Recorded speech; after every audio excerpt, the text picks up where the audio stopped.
তো জানি বুন্ডি, এই ছেলেটা কে হয় তোমার? আমার বয়ফ্রেন্ড, মানে আমি বিয়ে করছি। বিয়ে করছো? আচ্ছা, তুমি এটা পছন্দ করো, ভালোবাসো। তোমার বাবাকে? আমার আব্বু এই যে, ওরা আমি চিনি তো, আমার এই যে ইনি তোমার বাবা, উনি তোমার নিতে আসছে। তুমি কি তার সাথে যাবা? আমি ওনার সাথে যাবো। এখন তো তুমি তো প্রাপ্তবয়স্ক হও নাই। একটু দাঁড়াও, একটু ধৈর্য ধরো। আমি প্রাপ্তবয়স্ক হই না, আমার বিয়ে দেবে কেন? তো আপনি কি আপনার মেয়ে বিয়ে দিচ্ছেন? আমি বিয়ে দেওয়ার দিকে আমি ছেলেও আছে, বিয়ে না করতে থাকবে আমার বাড়িতে। যাবো। তুমি কি ওর সাথে যাবা? এখন তুমি তো প্রাপ্তবয়স্ক হও নাই। আমি ওর আব্বুর সাথে কথা বলছি।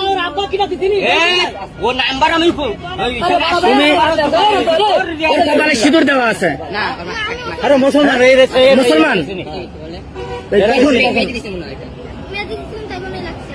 তোমার বাসা কোথায়? তোমরা নিতে আসছো, এরা যদি এখন তোমার মায়েরা পুলিশে দেয়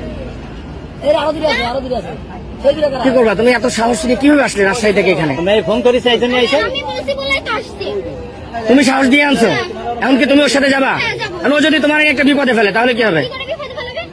মনে করো যে একটা বিপদে ফেললো, ও তোমার একটা বিপদে ফেললো। আমার আব্বু বলছে আমি যদি চলে যাইতে চাই আমাকে চলে যাইতে বলছে। তুমি আর গায়ে হাত দেবো না, তা? আমি যা বলছি আমি আর দেবো না, দেবো না, দেবো না, দেবো না, আমি যাবো না।